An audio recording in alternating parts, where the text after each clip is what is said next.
বাবার বাড়িতেই যতদিন আছো প্রিন্সেস ট্রিটমেন্ট ভোগ করে নাও মেয়েরা, কারণ নিজের সংসার হলে প্রিন্সেস ট্রিটমেন্ট পাওয়ার তো কোনো আশাই নেই, বরং দিয়েই যেতে হবে। আমি তোমাদের নাজহত তাসিনা আপা ওয়েলকাম জানাচ্ছি আমার নতুন একটি সুন্দর নিউ ব্লগে। তো দেখতে পাচ্ছ সকাল সকাল ঘুম থেকে উঠে আমি বাজারে চলে যাচ্ছি। বাসায় কোনো বাজারই ছিল না, তাই চিন্তা করলাম বাজার করি। আর আমি খুব অসুস্থ ছিলাম, তাই কয়েকদিন তোমাদের সাথে কোনো রকম ভিডিও শেয়ার করতে পারি নাই, খুবই ইনঅ্যাক্টিভ ছিলাম।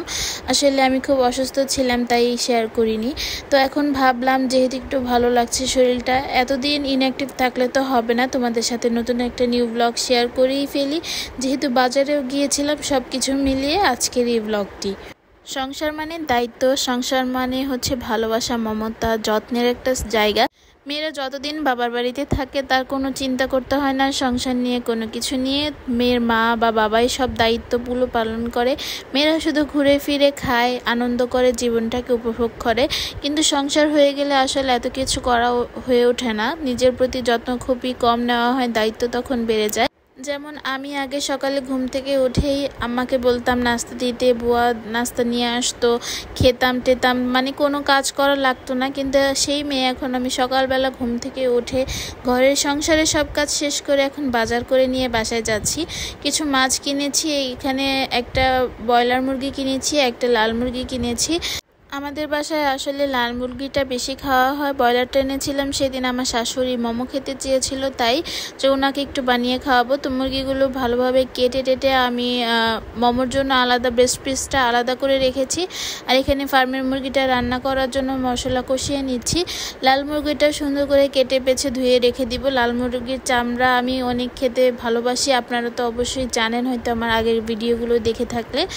তো এখানে আমি কেটে ধুয়ে রাখা মুরগির মাংসগুলো দিয়ে দিচ্ছি। মশলাটা খুব সুন্দর করে কষানো হয়ে গিয়েছে, তারপর মাংস কষিয়ে আমি একটু আলুও দিয়ে দিয়েছি। যেহেতু আমার বাচ্চারাও খাবারটা খায়, সেখানে একটু আলু দিলে আসলে আমার ওদেরকে নিয়ে আর চিন্তা করতে হয় না। তো সেই জন্য আলুটা দেওয়া, এখানে একটু ঝোলঝোল করে রান্না করে নিয়েছিলাম সেই দিন। আর আরেক চুলায় আমি আগেই ডাল বসিয়ে দিয়েছি, মুরগির মাংসের সাথে একটু ডাল হলে ভালোই লাগে। আর এখানে হচ্ছে আলু দিয়ে করলা ভাজি করছি, একটু তিতা খেতে ইচ্ছা করছিল করলার, এর জন্য আমি আসলে করলা ভাজিটা করছি। তারপরেও সাথে কিছু আলু দিয়েছি যেন বেশি তিতা না লাগে। তো তারপর গোসল টোসল করে রেস্ট করেছি, বিকালবেলা একটু ছাদে গিয়েছিলাম। বাচ্চারা দেখেন কত সুন্দর খেলছে।